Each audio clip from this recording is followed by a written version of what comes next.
Tell me about the illegal performance-enhancing drug program that you created for her. The clear, EPO, growth hormone, and insulin. And speaking of Marion Jones, can you tell me what these documents are?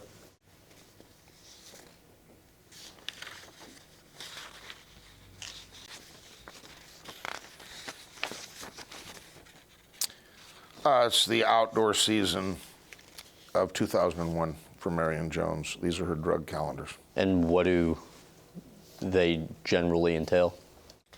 The 4 drugs that I just named. And so the initials on each day lists the drug or drugs that she's supposed to take on those dates? Well, that's exactly what it is. And it's from May through August. You know, once again, in Marion's case, you know, the few times that I had the opportunity to talk with her, she's a very likable person. You know, I believe that the other female athletes, as an example, that you see in the wall in there that were part of that 100 meters, once again, this is my opinion. In that very race in the final, I believe that the overwhelming majority of the other girls, if not 100% of the girls in that race, were also using performance-enhancing drugs. So Marion is a tremendously talented athlete and her work ethic is legendary. Everybody knows this. And that's in the 2000 Olympics that you're talking about. So in the 2000 Olympics, if that's the case and her other competitors were also using illegal performance-enhancing drugs, how does that shape your opinion of her being stripped of her medals? Boy, it's really tough because she's been held to a completely different standard than everybody else. If they were scrutinized and some of the law enforcement tools and pressures were applied to others like they were to her, I think this stuff would come out. And I do have knowledge that some of the other girls that were in that race were using stuff, and I'd been told this by their coaches, or I'd even given them stuff. So this is stuff that I don't want to blame Marion Jones or Shane Mosley, a couple of the athletes that have really filed these lawsuits and in my opinion, abused the judicial system and just went way beyond just defending themselves. I really believe their lawyers, that they were following their attorney's advice and they were getting very bad advice. Do you think she should have been allowed to keep those 2000 Sydney Olympic medals?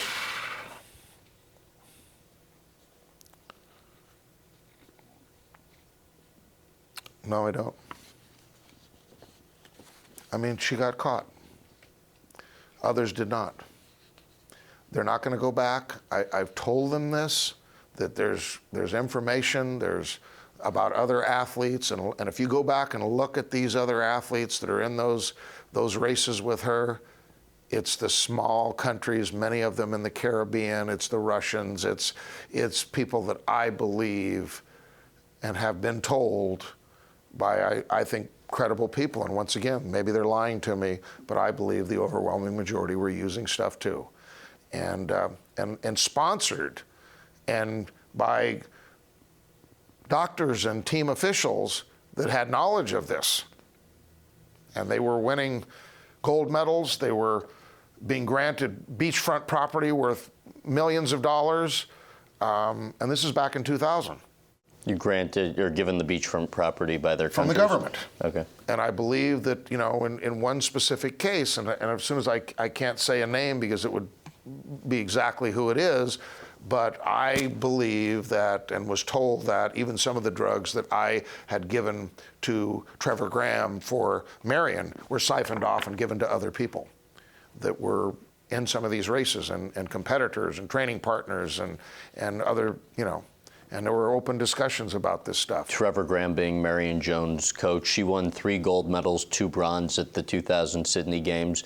What illegal performance-enhancing drugs did she use leading up to the Games?